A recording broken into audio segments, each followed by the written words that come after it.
Okay. Uh, let's start. What are we discussing today, my fellow citizen? So, hello. This is the IT show.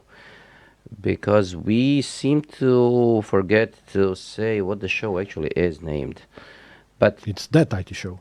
yes, that's the show. So, let's. Actually, we should do something else. What? We should troll ourselves a little bit. Like, share, subscribe, become our Patreon member. The information is in the description of the video.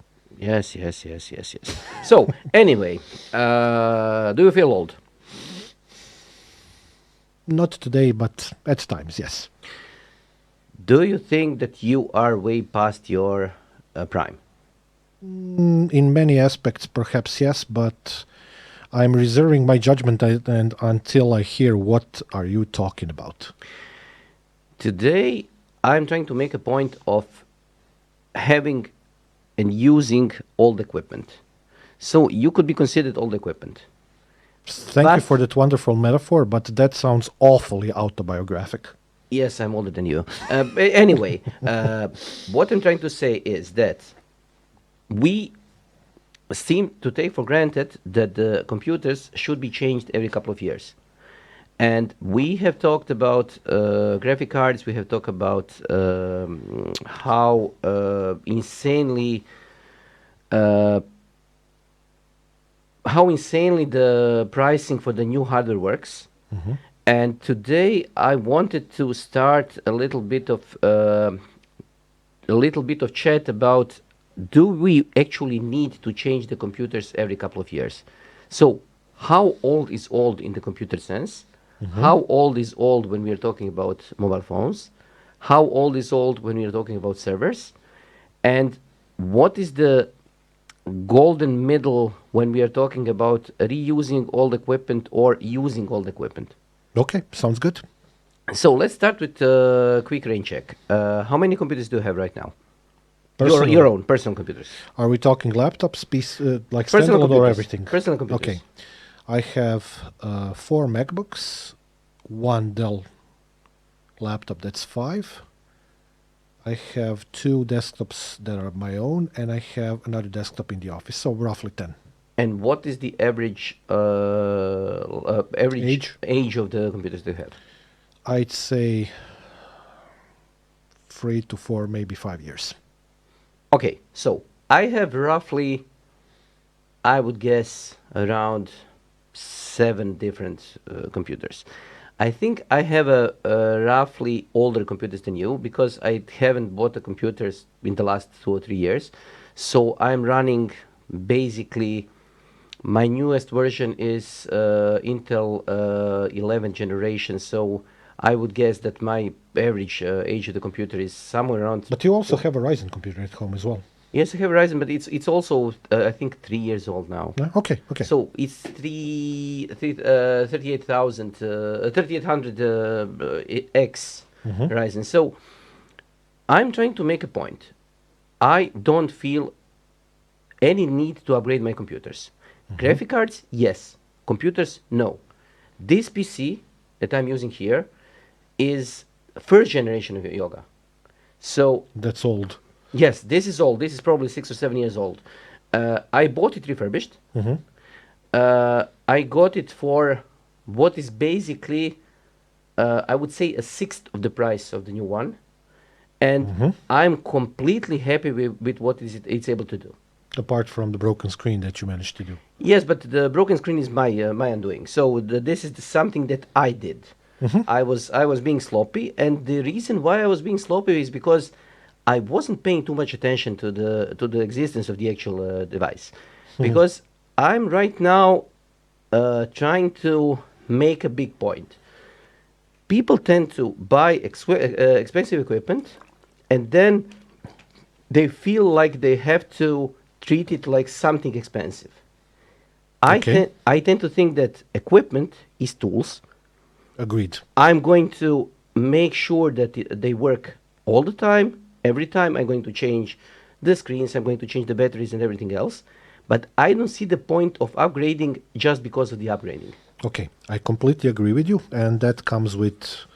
I think that your intro about being old actually is a big part of it because when we were younger, when we were still doing our IT editing, journalistic thingy, we were way different then. I think we had to be cool as guys in the office and get a little bit newer components, etc. And we wanted to share that with our colleagues as well. At least I did. But that was another time and a different era. Nowadays, I have to say, actually, to confirm your point, the last year was the first time that I bought a desktop computer in probably 15 years. I actually didn't buy a whole computer for the last, I would guess, 7 or 8 years. I'm usually just partially upgrading. So Rip and replace. Yeah, I'm new basically motherboard, new replacing CPU.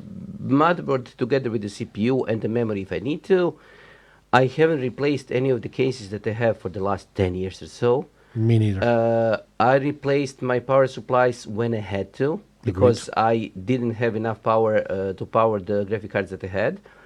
I'm always probably 2 or 3 generations of graphic cards behind the current biggest and greatest versions, While having access to the newer ones.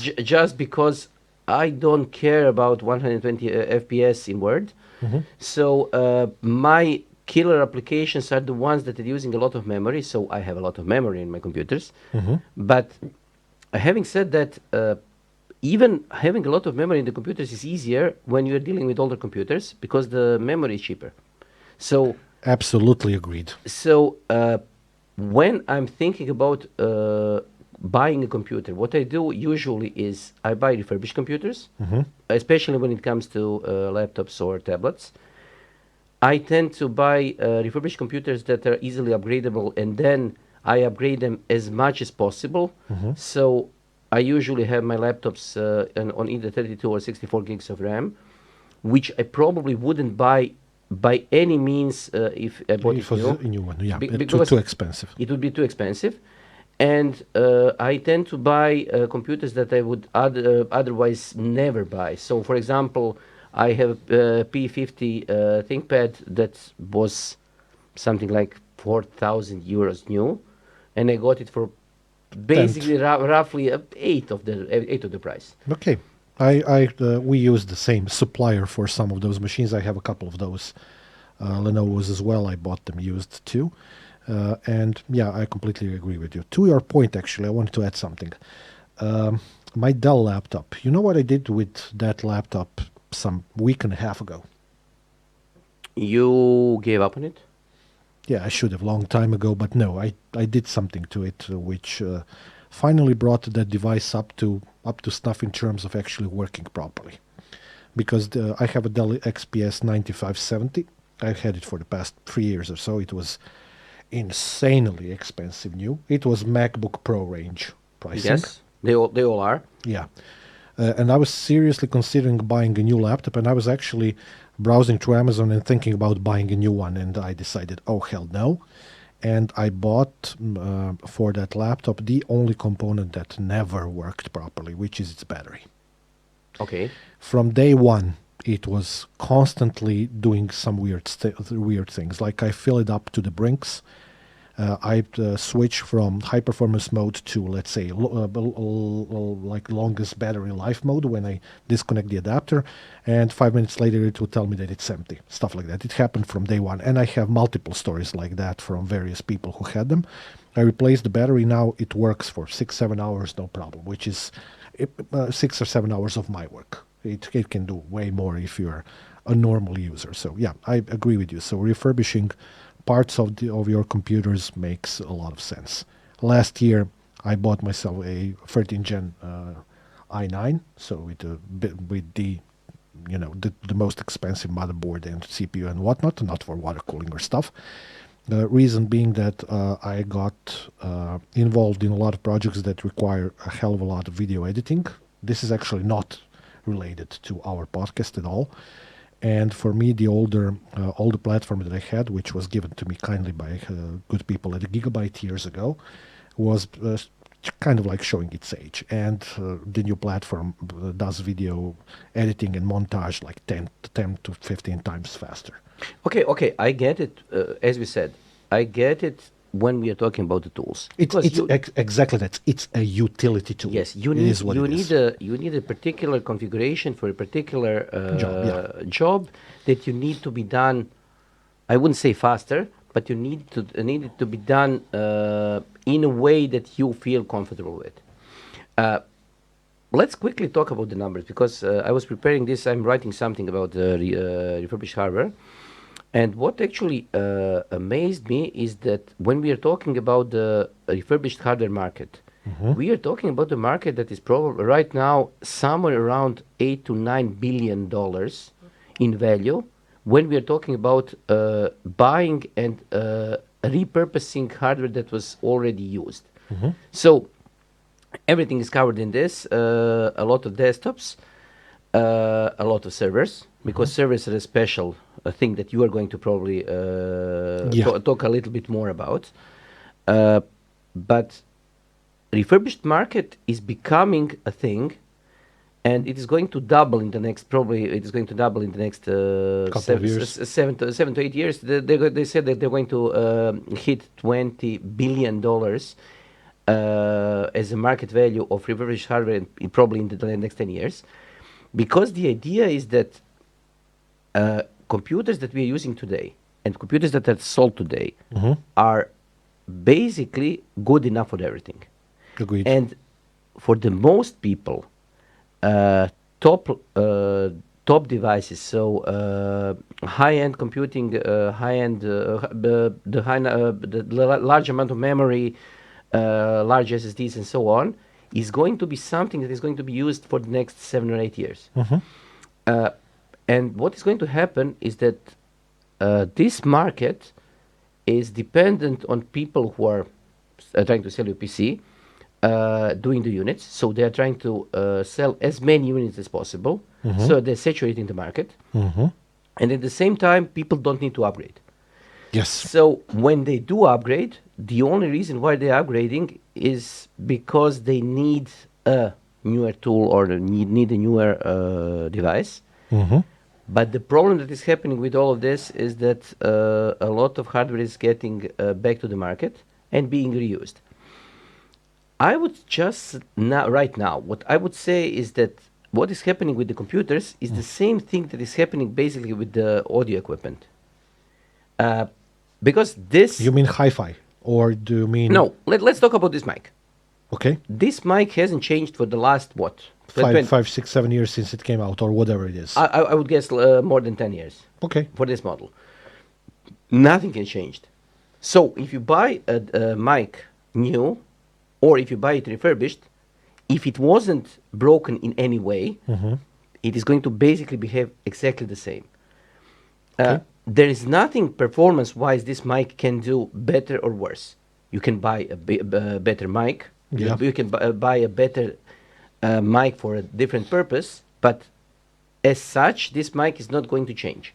Okay, agreed. So the same thing is happening with refurbished devices. And I'm trying to say that the biggest thing that we need to think about now is not only the part of being green, so reusing the computers because we want to be good to the environment, That's a big topic, yes. but also being actually normal and being people who understand that we don't need this amount of power. If your applications that you are using every day are okay, let's not talk about Chrome because Chrome is going to be crappy on all the other computers. But if you are using a browser, if you are using a word processor, if you're using something like Excel or whatever program for the calculations, Something to watch videos and play some MP3s or whatnot. yes, Yeah. you are basically okay with everything that came out in the last Five, 6, 7 years. Yeah. So you don't need new devices. Agreed. The only reason why you would buy a new device would be if you break something. For instance, I broke my screen. Okay, my screen is not broken in such a way that it makes any Functional difference. A functional difference to me Yeah. because it's broken a little bit. But the insane thing is that this is the only reason why I would change this laptop. I have another one. And I'm going to just let me make another point.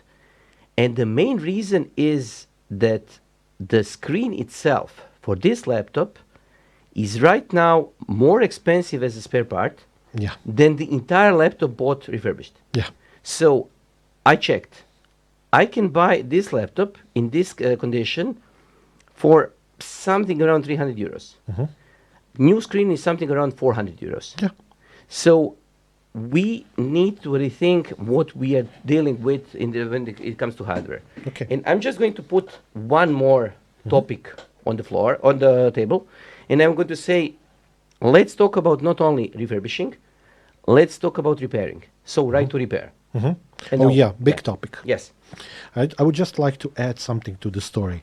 I have one more potential reason why, like, it's not going to be an awful lot of people, but it's still going to be quite a few people would change that your laptop. For example, connectivity and USB. Okay, because this laptop it probably only has USB 3.0, which Okay.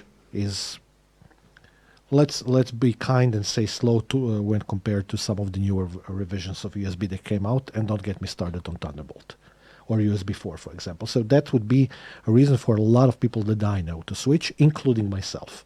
But that being said, I'm kind of like sensing what you're going to say to that partially, is that you have a device that fits a certain purpose. It's not like I'm going to like transfer 100 gigabytes of I don't know what data to this device, so probably I don't need it. Yes, I get that, but I am much more utilitarian about my laptops than you are, and I like to have options available on all of my laptops so that I can do mostly like all of the things on either one of them, exception being the platform differences. As I mentioned previously, Macs all about the audio and video stuff like that, but all of them have the capability to do the same things, and my PCs do the same. I have like two types of laptops that I use. One of that type is for Red Hat exams, and they're good enough for that, and I don't use them for anything else. Everything else that I have on the PC market has to have, the latest Thunderbolt or USB or whatnot, because I need that for some of the stuff that I do. Okay, but let's talk about this particular laptop. If I don't do video editing on it, By extension, you don't need either way, anything that I said. Either way, I'm not going to do video editing on this because the SSD in it is too small. I need to change the SSD, and then it becomes a problem when you need to change a lot of things inside the laptop. But the keyboard is fantastic. The keyboard is probably better than most of the laptops out there.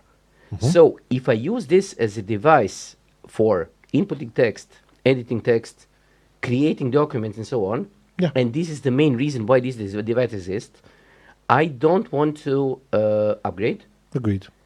because we have come to a point where the same thing happens as with the car market.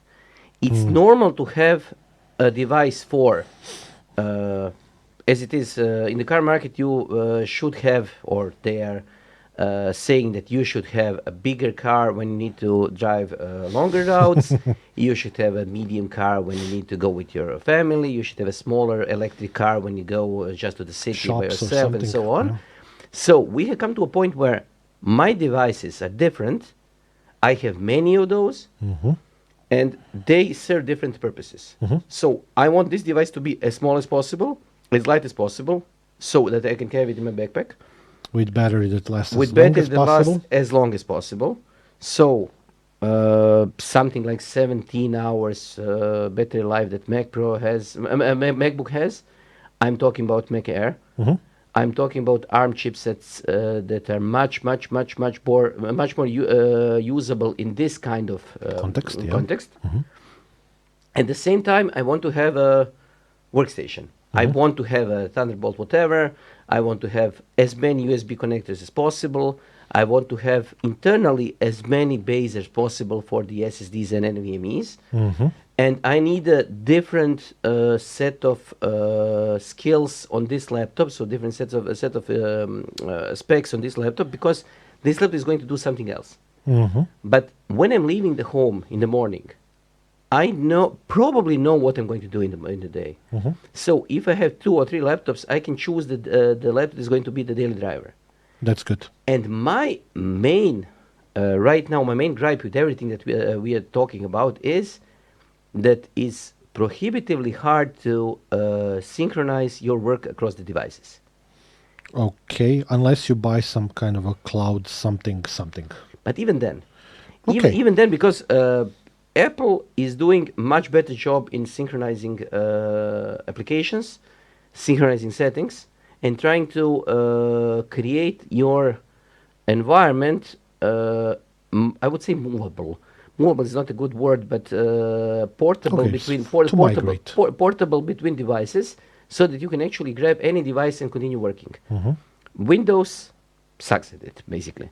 It doesn't, but it's a little bit more finicky, yes. Yes, you need to use the Microsoft Store. The store is half baked. OneDrive is so when you use it. For you, yeah, you have special experiences with OneDrive not to be discussed today because I could tell years of stories about that. I Not would working for you, working perfectly for everybody else around you. I would just say that both you and me are special cases because we are almost always on the edge. We have private drives, private cloud providers. Then we have official mail addresses for whatever client we are working for, or a different private address. So we are using 3, 4, 5, 6 instances of a device or a cloud service, Hmm. when a normal person would only have one, Hmm. even Correct. even maybe zero. So OneDrive doesn't work for me, or it works on and off for me, simply because I need to have at least 3 instances for different purposes that serve me. Uh, Can I add something to that? yes, It started playing mind games with me as well a couple of days ago. it's not playing mind games. It's just not working. Well, Um, for me, it's been working perfectly almost all the time since I started using it. You had different we are experiences, talking which I about appreciate. a personal OneDrive Both or the one, business. both personal and for business doesn't really matter. But I stopped using the personal one, and this is a part of one of our previous discussions when it expired on my phone. Because I had a I don't know 20 gig or something OneDrive subscription, which was a personal OneDrive for 2 years, and then it expired. They wanted me to pay for it, and I said nah. Yes, the paying part is part of the process, but my problem that I have with OneDrive, especially OneDrive, Hmm. is that basically when it fails silently. Uh, for me, it just stops syncing, and that's something. Multiple times. Yes, and this is something that is basically annoying. I don't hate the device. I don't hate the drive. I just say, okay, if I have to make a conscious decision every time when I'm looking for a file, when I need to make a conscious Effort to effort check whether try it's to working. check if the file actually exists or if the file wasn't synced, I have a problem with this That's device. exactly the reason why I implemented that Synology Cloud Drive, because that works perfectly for all of us. I'm completely fine with Dropbox. Yeah. But whatever we are talking about, there is a solution, Hmm. but the solution is not as elegant as it could be. Correct. Uh, on the other hand, the number of devices that the person is going to own in the next couple of years is Hmm. probably going to double or triple, because people are not selling their old laptops. Yeah. They are giving them away to their kids to Businesses are selling them, but not private persons. but even when businesses are selling them, they are selling them to their employees. So I know for a fact, I know there are a couple of guys today here in Zagreb that were working for I wouldn't say who, but for a company for the last, I don't know, 7 or 8 years. And they got a new or used laptop every 2 or 3 years. And they were able to buy their own laptop for, Mm. uh, I would say, it isn't, Peanuts. basically for pennies. Yeah, that's okay. Let's say 30 euros. Hmm. And so they kept all of the older laptops at home. Because it made financial sense to them, and it Yes, was convenient. and now they don't want to sell them. Hmm. So they are now stuck with 3 or 4 devices, even though they have no idea why would they have 3 or 4 devices, because we are pretending that we need them. They are not even pretending. Okay. You mentioned one topic that both of us feel very passionately about, but maybe for a set of different reasons, which might be, let's say, kind of like when you combine our thoughts about that all together, you get the full picture of something that annoys the hell out of us and has been doing it for multiple years. Basically, in the previous episode, we discussed mobile phones, Android versus iOS, and I mentioned that one of the reasons why I really disliked iPhone from the get-go was the integrated battery. But it's a larger story than that. The largest part of the story than that is the fact that kind of disabled the capability for us to change the battery, which is the basic concept of right to repair, to exchange something for something. I had that gripe with IT for a longer period of time before that. You probably did as well, because upgradability for example, on the desktop was always, depending on the era of IT, it was a couple of generations or something like that. And lately, Intel and AMD have been doing a little bit more of an effort to kind of like make it easier for us in terms of socket compatibility with new CPU, whatnot, depending on the generation. Not getting into the discussion. But for example, laptops were almost always different. I can remember a time when I was able to switch a CPU on a laptop. I can remember it vividly because I Yes. did that for a couple of our friends when we used to do our previous jobs, and it was always fun for me to do something like that because I could get basically a CPU off of eBay for a mobile computer and go from 2 to 4 cores and have much more performance. But I think that the biggest problem that I have with the right to repair is not changing the CPU. Now, this is just one small snippet of a Yes, story. yes, but this is fine because you touched the part of the story that is basically what everybody's talking about. So you need to be able to change the CPU. My problem is that I want to be able to change the things that actually break. I want to be able to change the screen. I want to be able Keyboard. to change the keyboard. I want to be able to change the battery. I want to be able to change the fingerprint reader. Because when it comes to, and Apple is notorious for this, Yes. you cannot change some parts of the phone or some parts of the tablet just simply because Apple explicitly disabled it. They didn't only make the life of this repair people complicated by not giving them the The necessary diagrams. spare parts or No, whatnot. Yeah. the diagrams. They also created things that cannot be changed. So you cannot change a fingerprint reader because the fingerprint reader itself is coded so that it only works on a particular phone. No, on Apple laptops, there was a huge outrage a couple of years ago because of the encryption chip, it was to blame for the fact that you couldn't change an SSD. Okay. As well, that was a huge outrage, which is completely on point. Because when we are talking about trying to fix motherboards, I would say that I am not too concerned about repairing motherboards. What Apple is doing, and what is a big problem, is that Apple has created different parts for their motherboards that are completely unobtainable for normal people. Yeah, they're putting barriers in front of. So basically, they have created an entire system that makes a $2,000 laptop unusable, Unless you send it to them and they charge you a premium point for that. or they just exchange the laptop. So they're creating another big pile of old hardware. Instead of you just changing a chip that probably costs $1, $2, $3, $10, so something that should be repairable. So we are talking about different things. We are talking about from one point is that we need to be able to change the normal spare parts. So for me, a screen is a spare part. Yep, keyboard as well, battery. Because They should be replaceable. They should be parts. replaceable. They should be even replaceable at home. You should. There is Agreed. no reason why you shouldn't be able to pop out your screen and change it for a new one, because it shouldn't be a part that requires servicing. You can create a connector. There were different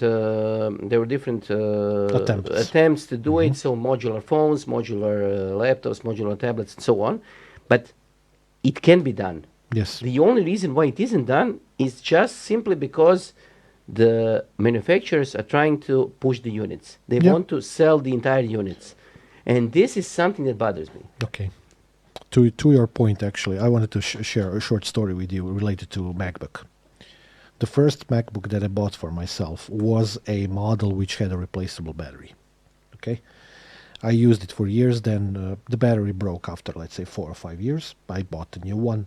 Everything was fine, and that laptop actually still works to this very day, and it's probably 15 years old now. I know a person. I sold it to a friend of mine, and he's still actively using it. The next MacBook that I bought after that was for my partner, and she has been using it ever since. And it's the first model with the integrated battery, which is replaceable if you know how to open a MacBook. For each you need specialist tools, right to repair strikes again. And then you need to get the battery, which is not exactly very easy because Apple doesn't necessarily sell that as a spare part, which luckily on eBay I was able to do twice. And one of those batteries also did the pop thing, let's not get into that. It was nasty and ugly. And as a result of that battery, growing in proportions, let's call it that way, it also broke the mouse pad on the laptop. My point is this. One of the most infuriating moments of my life when it comes to laptop, especially when it comes to Apple, and I commended them for their laptops in the last episode, and I stand by that.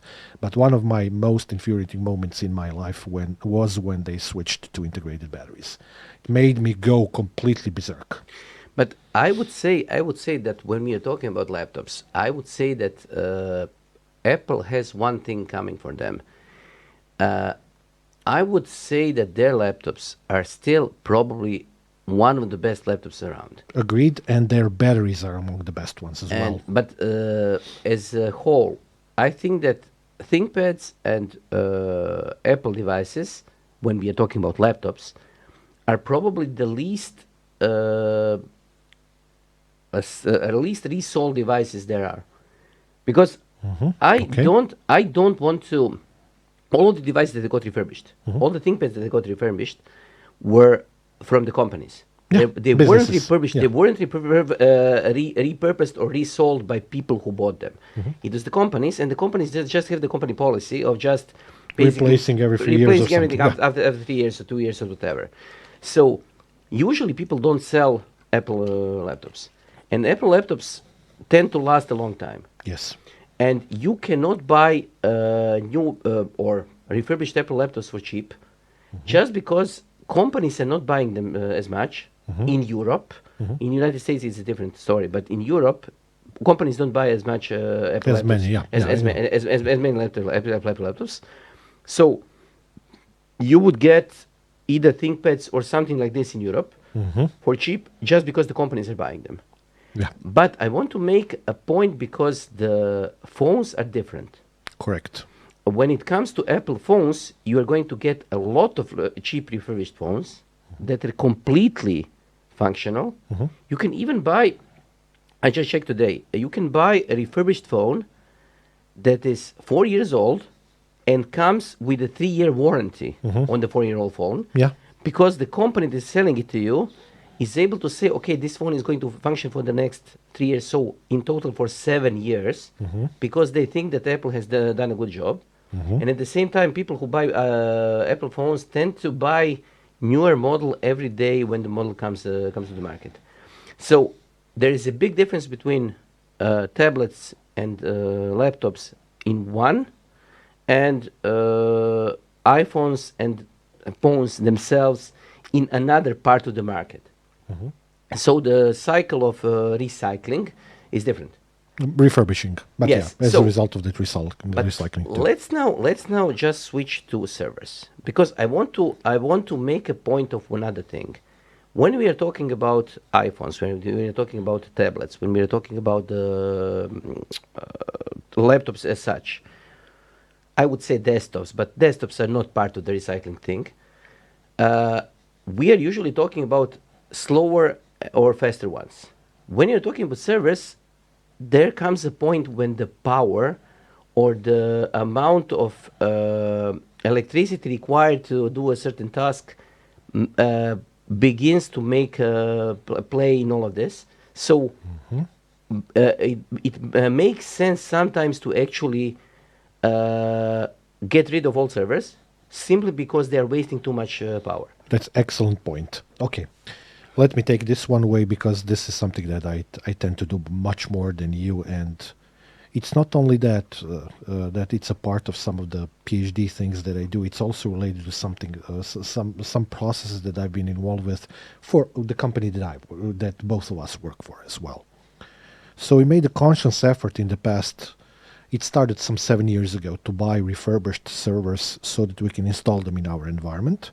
And as a result of that, we were able to improve the way in which we do classes by immeasurable amount. Because we can run virtual machines for our students, they can always connect. We have VPN. They can connect at Saturday at 3 a.m. if they want to, which they do at times. The practice, now we have exams, so they are happy with the ability to do stuff, etc. All of that stems from the fact that we made a conscious decision to buy second-hand servers, refurbished servers from some of our trusted dealers. And there are really like 4 or 5 of them in Europe that I know of that are really good. But to your point, when you are designing a data center, that's one process.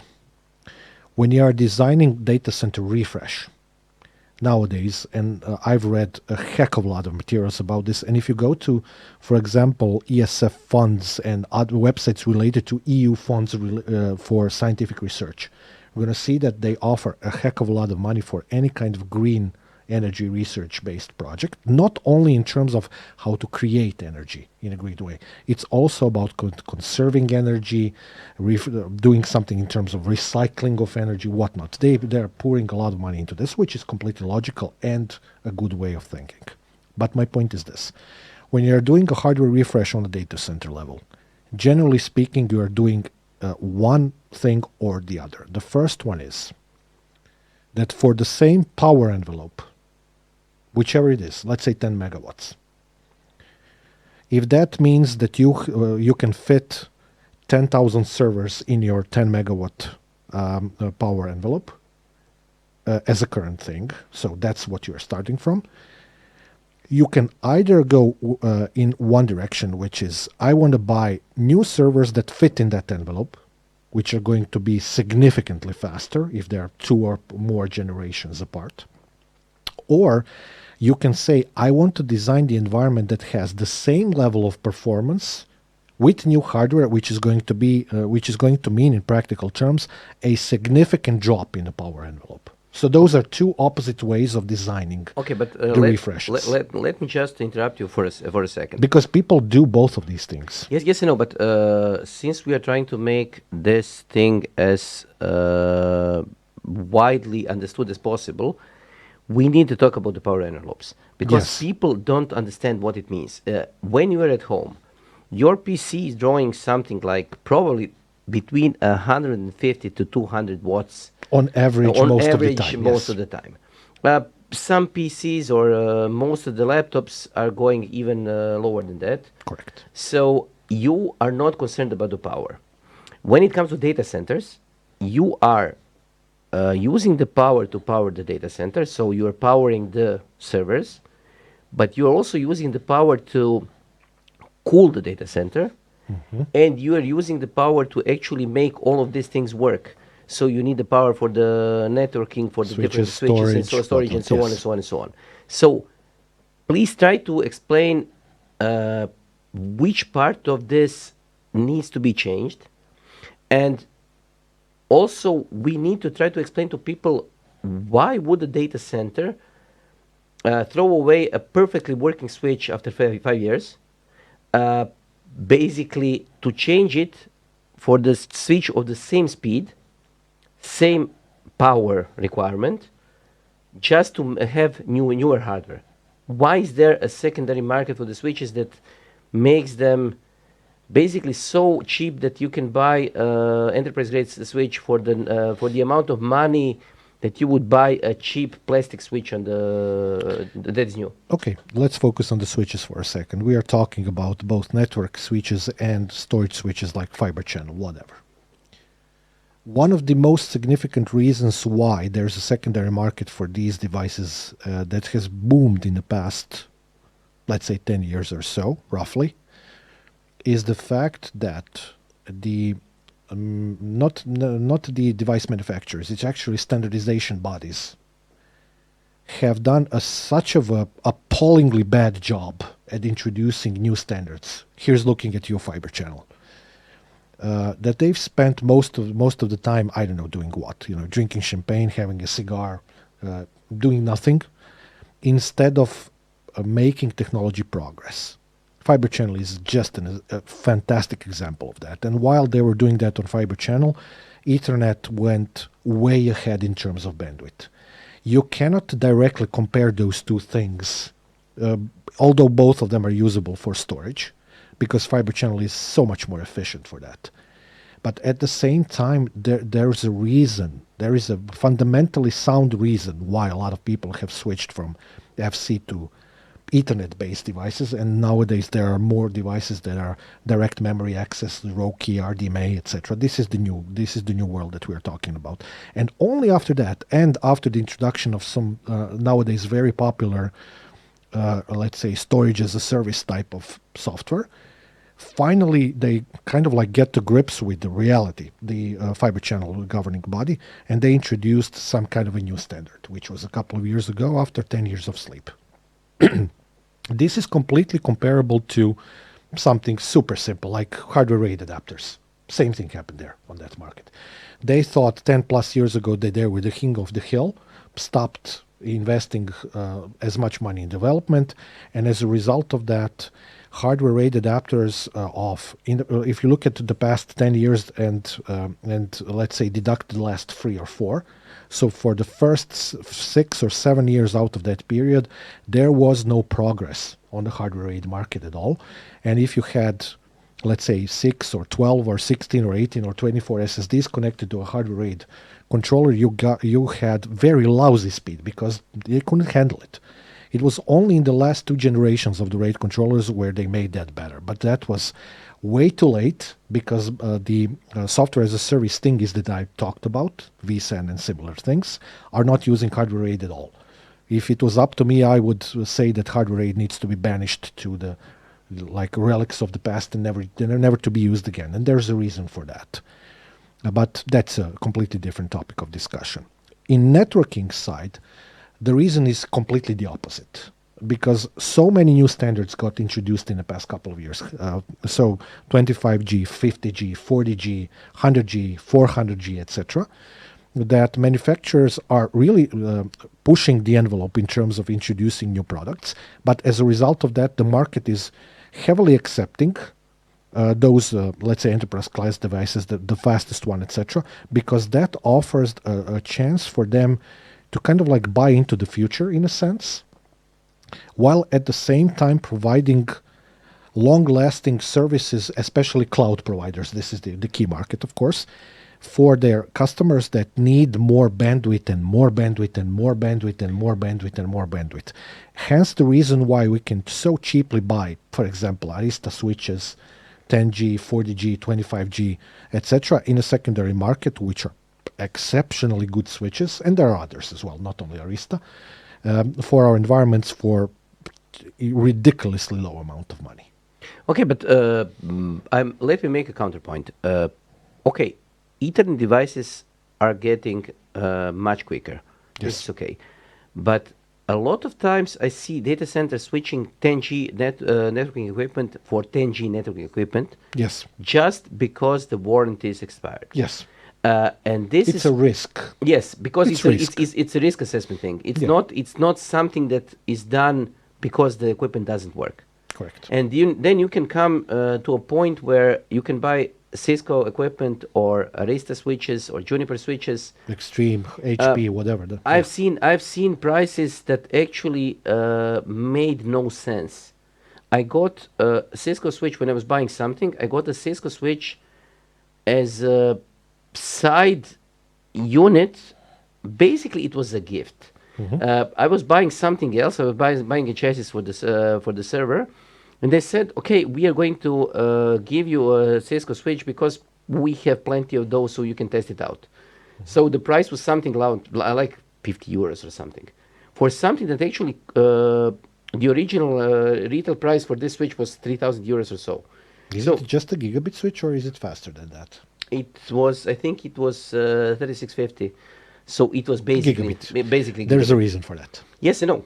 But But there's the technical reason why, not only because gigabit switches can be used for management networks, etc., and for that purpose they're perfect. yes, but when I have my own home network, being able to have an enterprise level switch that I can control, I can have monitoring on, I can have complete configuration on. VLANs actually work, unlike some other cheap plastic. Whatnots. I'm not going to say any words about those. So uh, this is something that is amazing for me as an end consumer. Yeah, but you are the exception there. Yes, of course, of course. But network equipment is different. Network equipment can be bought and it works. And if you're fine with 10 Gs, you can now buy exceptionally cheap 10G equipment. Correct. You are not going to go into 40G or 400G because you basically don't have devices available for the whole market that are able to go even near those speeds because you don't have the storage devices for those. But You don't have the money to buy the storage devices for those. That's what you wanted to say. so, Yes, you're so, correct. so you are unable to go to find the second-hand market for the refurbished devices for the storage. This is one thing, and the other thing is that with all of these things, what we are talking about, so with all the things about the refurbished market, the only thing that I wouldn't buy refurbished are the discs.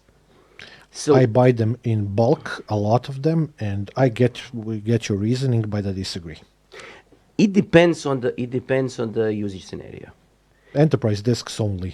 If you are able to because when we are talking about now when you're talking about data centers, if you use any of the, I would say, normal enterprise level virtualization environments, they are basically the designed so the hardware is going to break. So you are able to, if you buy in bulk your disks, if you are not so scared about having to change the disks every day, basically, when it comes to thousands of disks, it can be changing the Yeah. failed disks every day. Because if you are dealing with, I don't know, 2,000 disks and all of those are refurbished, you are going to have failures every day. Yes. But this shouldn't become a problem because the device itself is designed in such a way that It you, can you don't handle care. that. You don't care. There's actually extension to that because the discs that I buy, I'm not putting them in storage devices. I'm not that insane. I'm just using them to boot RAID 1 based OS disk. That's it.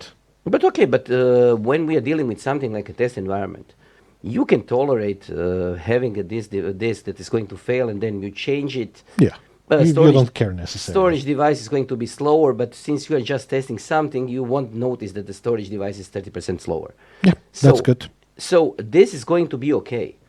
But we have come to a point when you can actually use the refurbished devices for the production environment, and you can use them in such a way that people actually don't notice the difference. We have here just for the context of the story.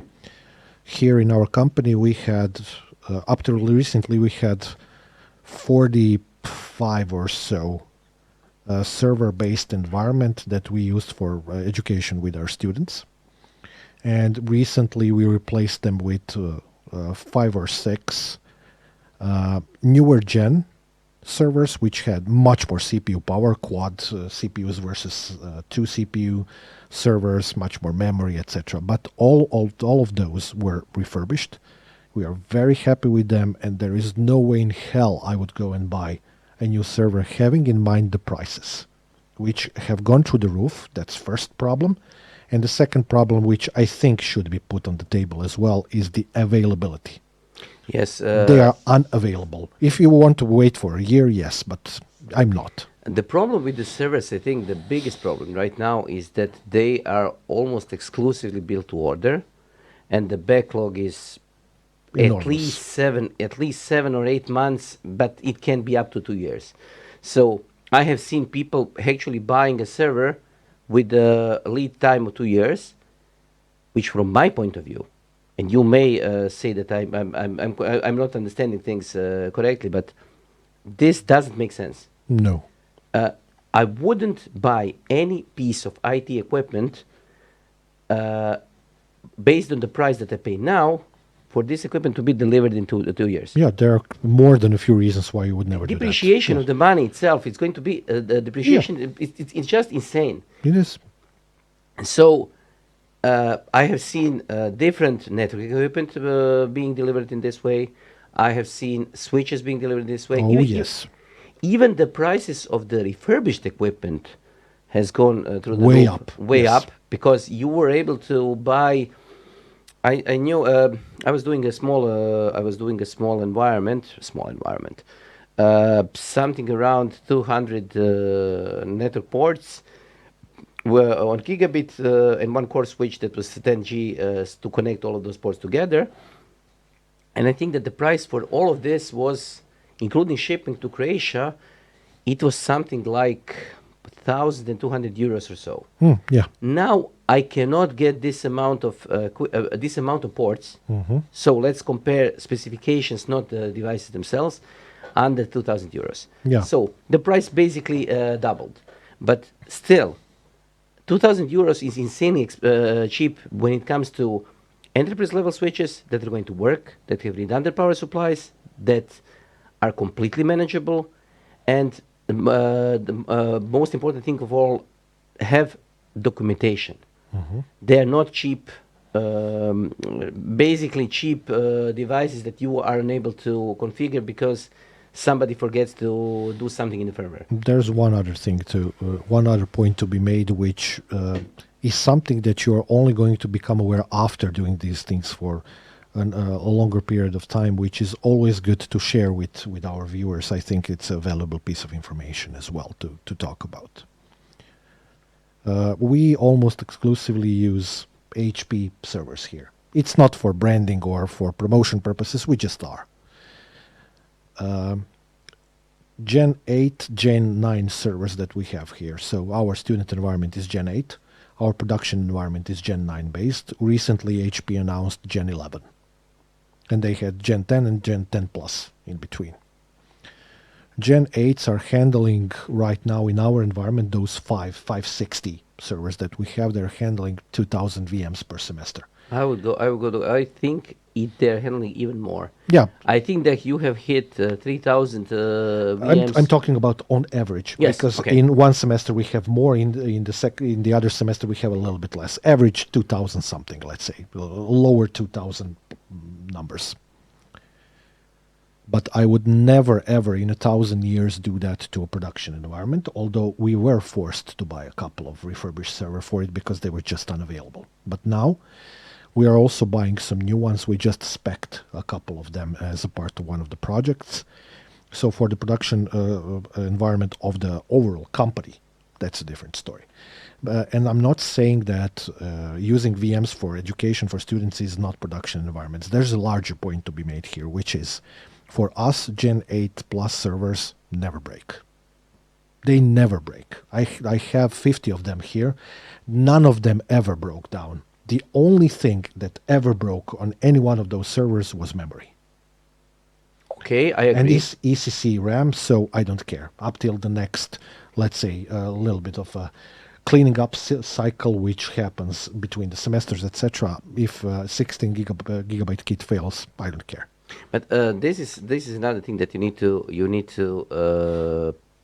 Let's say that we are going to do it in one of the other episodes or the future episodes, and this is to try to explain to people that you and I view the production environments as completely different things, because it's not the same thing if you are able to do a production environment which requires, I don't know, 4,000 machines that are basically replaceable. Yes. You can wipe down the entire student environment that is production from the Yes, student for them, point. yeah. For them, it's production. And it needs to work. But if everything fails, you can redeploy it in probably under a day. I can redeploy it not in under a day. I can deploy it in an afternoon. Okay, so you can redeploy it in under a day. So your return objective is basically, I would say, In hours. In hours. Literally, yes. Yes, and you don't need to do backups. Yes. Because you don't do backups because there is no data that needs to be stored. Not just the centralized services, so DCs and So vCenter basically, or the something. Yeah. configuration. Yes. So the configuration can be stored basically on USB. Correct. And it depends. This kind of environments is completely different than, let's say, a production environment that holds, I don't know, Financial data of yeah. no, financial data is also okay because it's small. But let's say video documents, let's say audio, let's say images, let's say GIS data. So things that are both large in size And require throughput. and require throughput and are irreplaceable. So you need to actually backup them. And then the requirement is different. It is. So a refurbished requirement, refurbished equipment is something that I would use for something like this. If I lose this laptop or it breaks, You're not going to lose any sleep on that. basically everything is going to be on my Dropbox drive or whatever. I'm going to be needing to reinstall. If the disk breaks, it will take an hour of my life to reinstall it. And I'm also using a backup service. So it is going to be just a minor inconvenience. If this were a production environment that requires me to do a lot of video editing, it is going to be another problem Yes. because I need to take care of the data. But when it comes to refurbished equipment, a lot of people think they require new equipment, new Latest gen or something. latest gen, Yeah. whatever. But when they think about it, they basically just need a good backup service Correct. and the right backup strategy. Correct. And they can get away with a hardware that is going to be a significant amount of money cheaper than the hardware they think they need. Exactly correct. So this is my closing point. Yeah, I agree. I would do exactly as you do, and I do that here as well. I'm in charge of a large part of the infrastructure for the mother company as well, and I have a solid backup strategy for that, and multiple, let's say, RTO, RPO based configurations for various types of services. We do backups on a daily basis, and some of them more frequent. We have transactional log backups from some of the databases, which take place every 10 to 15 minutes, depending on the service, etc. So it's exactly that, the right backup strategy for the right environment. For stuff that's production but doesn't need a backup, like our student environment, yeah, I don't care if everything breaks. I can redeploy that in an afternoon easily without any hassle, because all that I need there is to pull free virtual machines from the backup, which is something that I can do in half an hour. And then I need the images for the VMs, which I already have on a storage device, and I have them on a disk. So I can just upload them. Doesn't require all that much time. Yeah, you can do that in 5-6 hours. Students would complain, but still you could explain to them that something failed and everything would be okay. You just wouldn't want that to happen during the exam time, but yeah, it Yes, hasn't. but it's just buying the right tool for the right environment and using the tool in such a way that you are actually maximizing the price performance. Exactly what we did when we switched from 40 to 5 servers. That was the calculation that I did. I was calculating the CPU performance and memory amount that we have of the old ones versus the new ones, taking into account the wattage of the PSUs of the power supplies, because I can monitor all of that long term because we have the PDUs, etc., and came to a conclusion that I'm going to get 50% more performance for a 20% lower power envelope by switching from 40 to 5 servers, which is insane. But this actually means that refurbished equipment is okay. It is. It needs to be used with correctly, and at the same time, when it comes to corporate environment, it makes much less sense than it probably makes for the end user. So end users probably have, I would say, pretty loose ideas of why do they need the latest generation of the equipment, but also their requirements are so lower that they can get away with Anything, basically something that I would call throwaway hardware. Yeah. Because we need to understand that hardware should be made to be throwaway. I'm not saying that you should throw away hardware, but I'm saying that you should create your environment when you are dealing with your own environment as a computer user. You should create an environment that in which you don't care about the end device. Yeah, which is easily replaceable. Which you don't care about the end device. So if your end device gets stolen, broken, ran over, or whatever, you just get another device and continue working. There's another point to be made there as well. And you have to take this into account because we do have somewhat of a privileged situation in terms of hardware. So you always have to also discuss the fact that there are people out there who just cannot afford all of those things. So for them, especially if they're looking for certain things of a computer, they cannot afford the new one to be bought because of the money amount involved. Refurbished hardware may be almost always the way to go. But I would just say one more thing when it comes to this part of the problem. People tend to forget that they need to make the calculation that is usually done in the corporate environment, and this calculation means how much downtime can I afford. So basically, if you are buying a new computer, and you're buying a new computer because you need to work for on whatever, you need to make a mental calculation or a paper calculation, Excel calculation, whatever, that says how much time can I afford to not have access to my data and not to be able to work. Because this can show you that you don't need new computers. Maybe you need two older laptops instead Correct. of one new. Exactly where I was going with this. And this is something that people are not used to. We are used to doing this calculation. We are doing this calculation even when we don't need to, because we are used to thinking about It's this. a firmware thing. Yes, it's a firmware thing. We are just thinking about, okay, if I'm buying a laptop for my kid, he's going to lose it probably every couple of months. Do I need to buy him whatever version of the laptop is? How much time does he need to go back online and to continue what he's working? And how much hassle is it worth to me? So do I need to buy a new laptop? Do I need to? So sometimes it used to be that you bought either a expensive laptop or a cheap laptop. Now I think that the choice is: are you going to buy a new laptop or are you going to buy a refurbished one?